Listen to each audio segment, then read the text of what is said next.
guys, nandito tayo sa Kalunangan, Leyte. Nag-ano ako guys, nag-farming. So, dito tayo mag-niluto.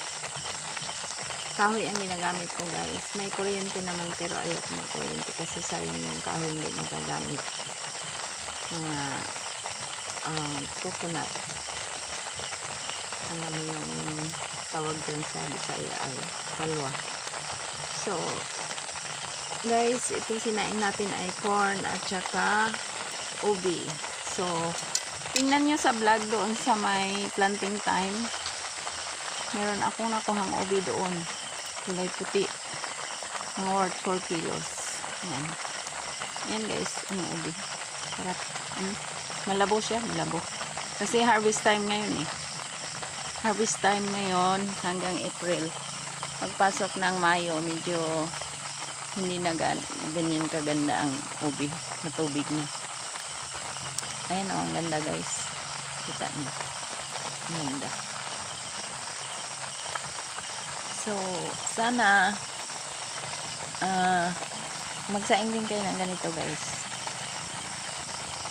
Masarap siya guys. Sa Bisaya, ang tawag dyan pughad. Pughad, ibig sabihin sa Tagalog, malabo.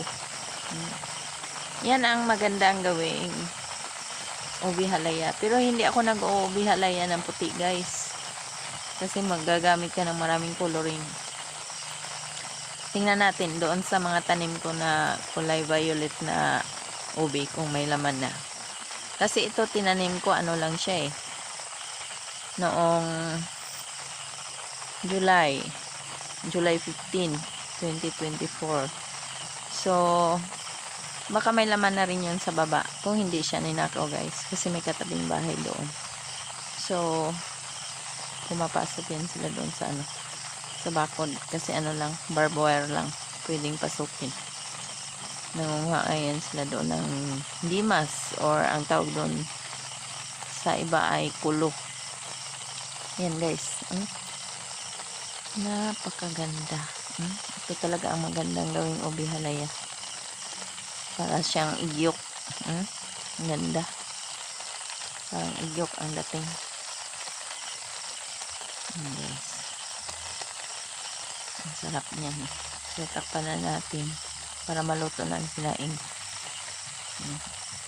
Thank you so much for watching guys. Ito sanang ubi na to guys. Ihalo ko sa gulay. Pero sabi ko baka mapanis eh. Kasi may malunggay ang gulay ko. So, dyan na lang. Halo na lang sa corn. Kumakain ako ng mga pagkain na wala sa Maynila. Ngayon itong corn. Corn grits. Or mais na giniling. Kaya ang ubi. So, thank you so much for watching guys. I love you. Sana mag-subscribe kayo.